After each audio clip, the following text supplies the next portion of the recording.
Hi, I'm Vanessa and I love bad Star Trek. I will be the nurse with the hexagonal perm removing the tapeworm that is season 1 of Star Trek's Next Generation. Today I will be talking to you about an episode called Angel 1, an episode that seems to be part 3 in an unintentional season 1 epic trilogy of someone wanting or having sex, followed by someone else getting the death penalty for a stupid reason. Sort of like Star Wars? The first being the cat fight over some guy. The second being Wesley being sentenced to death for falling into some flowers on a planet where everybody's kind of naked. And now we have a planet of Amazon women persecuting horse jockey-sized men. So you must be asking yourself, Vanessa, it's clear that this episode is sexist, but could it also potentially be racist? As a treat? The answer is a resounding yes. And we'll get into why later, because without context, it's not immediately apparent. The plot is strikingly similar to that of Code of Honor, but somehow manages to make even less sense. Let's unpack that for a second. Meditate, if you will. Angel 1 is less coherent than the worst episode in the entire Star Trek franchise. The writing, the premise, the plot. Not a single element is working out here. The one delightful piece of writing is another one-liner from our lovable grump, Worf. I think I may sneeze. A Klingon sneeze?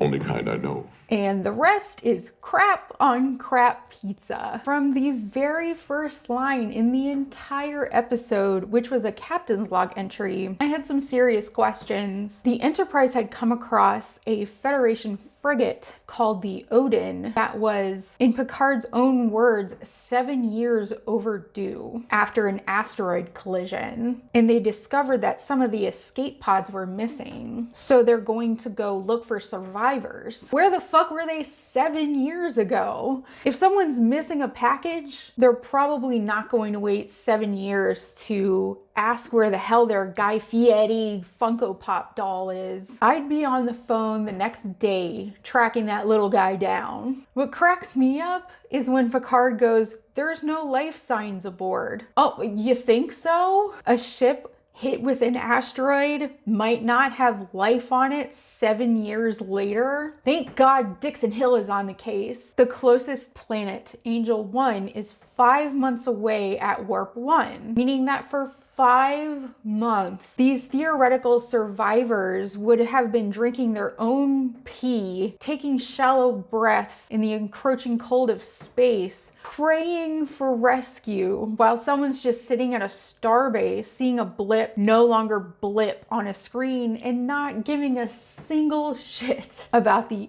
Odin, the crew, or the cargo. Once Data informs everyone that it's a female-dominated society on Angel 1, where they assume the survivors may be, Troy is asked to talk to them. Counselor, as this is a female-dominated society, you might wish to make the initial contact. And I know that Picard is just doing this to be diplomatic, but the way that it comes across is like, I know how you women love to talk. It's just yak, yak, yak, yak, yak. So when the away team beams down, they encounter a society that sounds so much like a misogynist's idea of what women would do if they were in power. I could see a writer saying, they'd make us dress up in girly clothes and rule with an iron fist while they go fight the wars. Who were they fighting? Who even knows, man? Anyway, the male butler, footman guy, whatever people are giving this Easter egg shibari backup dancer in a Vegas show, but on tour in Rivendell kind of fantasy. Again, lots of emphasis on the crotch. The one titty out is a nice touch. Not sure about the flip-flops though. Why not a nice boot or a heel? I don't know what the fuck I'm talking about. Fashions. So back to this gutterball plot. The crew asks the president of the planet, Mistress Beata, if the survivors are on this planet because the Enterprise is 7 years late, but they're finally there to pick them up. Beata concedes that the survivors are in fact on Angel 1, and the away team gives their solemn word, whatever that means, that they're going to take them away. But Mistress Beata warns the crew that they are dangerous men. Hiding place. Why are they in hiding? Because they're fugitives on Angel 1. And the quicker we get rid of them, the better.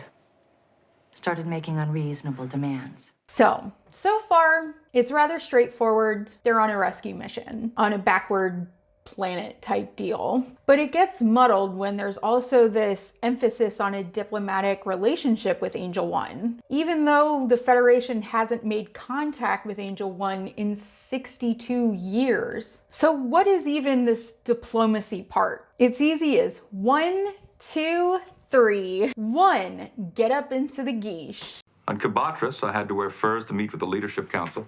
And on Armis 9, I wore feathers.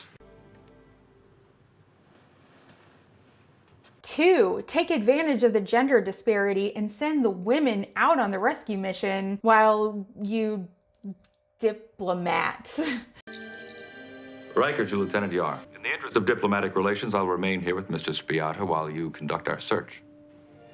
Commander?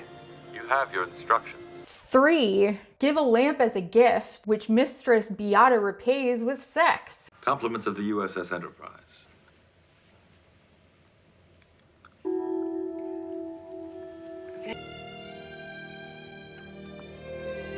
Bada bing, diplomacy, Riker style. Troy, Data, and Tasha find the survivors, but they don't want to leave. The men have, in their words, taken wives and had children, as it has been 7 years after all. The survivors like it on Angel 1, even if they don't fully see men as equals or want to hear their opinions, which at this point seems to be the only hint of serious oppression that is evident. We thought we died and gone to heaven. You've seen the women on this planet.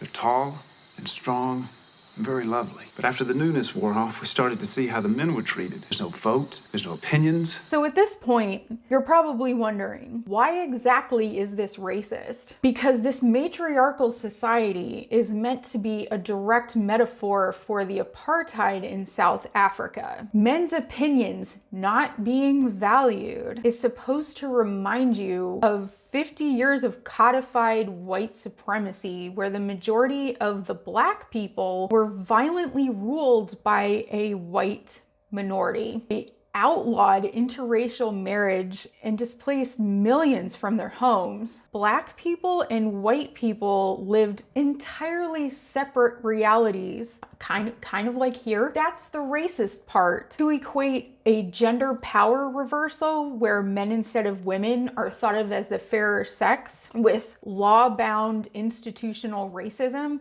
is both misogynist and racist. How does Riker's diplomacy play into this metaphor? Is the takeaway that if Nelson Mandela dressed up as a Dutch milkmaid with a hat and the wooden shoes and shit and had sex with Alwyn Lewis Slaybush, slaying the bush, as it were, he would have ended apartheid sooner? The episode aired a while before apartheid ended, so a white guy telling them how to fix it with diplomacy isn't completely outside of the realm of possibility. Trek's creator, Gene Roddenberry, used Trek as a vehicle for social justice messaging, obviously. So this is a weird message.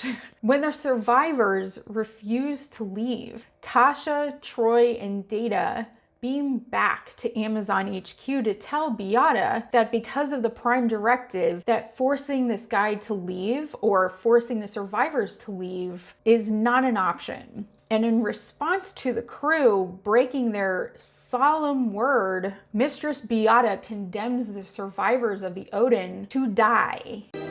Since you refuse to take them with you, I am left with no choice but to sentence them all to death. And why would she do that? They've been there for 7 years. What rule did they break at that point? They were labeled as anarchists, but they've been anarchists for 7 years and now it's a problem? Oh, because one of the other Amazon women shacked up with them, and that somehow took 7 years to figure out. For an oppressive government, they're really shit at keeping tabs on their middle management. Meanwhile, back on the Enterprise, a sickness begins to creep around the ship, slowly becoming worse and worse, eventually infecting the majority of the crew. But first we get this odd scene where Wesley was playing around on the holodeck and tosses a snowball out of the holodeck and onto the captain by accident. But for some reason, Picard doesn't believe it was an accident. We finished our ski lesson, sir. And it kind of just happened.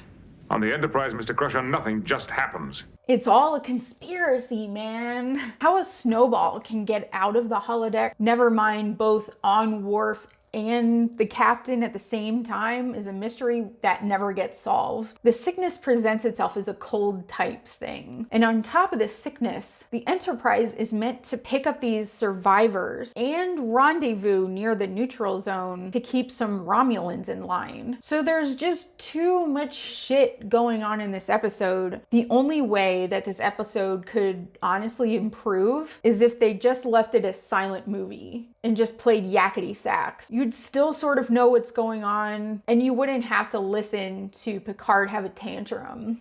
In my opinion, you are no longer physically able to effectively command this vessel. That is ridiculous, Doctor. And in addition, I have an appointment with several Romulan battle crews.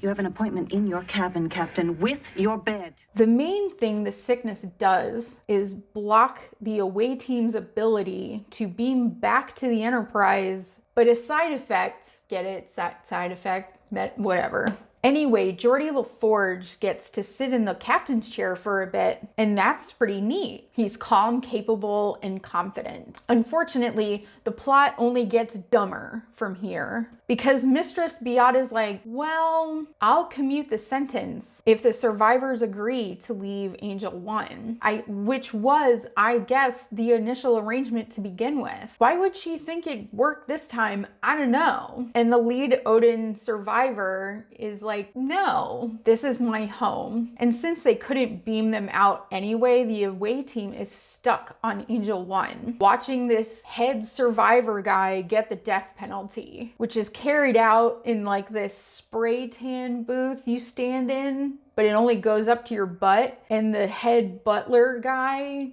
Trent, points a crystal ball at you. Is it just supposed to bore you to death? I don't know. Anyway, his wife asks that they stop, which Beata listens to for some reason. Beata!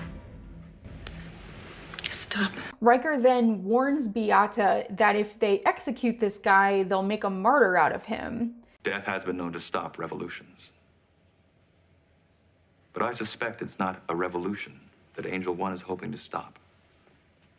It's evolution. That's not what evolution is, man. I think the word he was looking for was progress. The elegant solution Mistress Beata comes up with is sending the men and their defectors to exile so they can do their own thing. You know, the thing they were already doing right before the away team even got there. And wouldn't you know it, Beverly figured out the cure or inoculation or whatever for the cold that's transmitted by smell, enticing people to inhale deeply. I'm imagining that it probably smelled somewhere between freshly baked ciabatta bread, pond scum, sandalwood, and regret. If you want to watch a Star Trek episode about systemic oppression, normalizing the censure of progress, when that progress is recognition of basic humanity, just watch Deep Space Nine's Beyond the Stars and pretend that Angel 1 doesn't even exist. Gene Roddenberry wanted this to be a statement about apartheid, which it isn't. To be generous, Roddenberry likely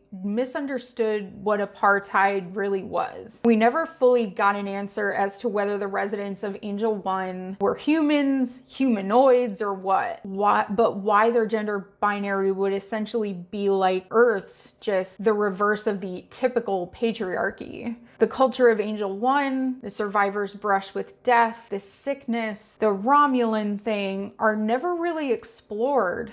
They're just meaningless batons to pass to get to the end. I don't remember what's next. Anything but this again. Good Lord. Till next time, I guess.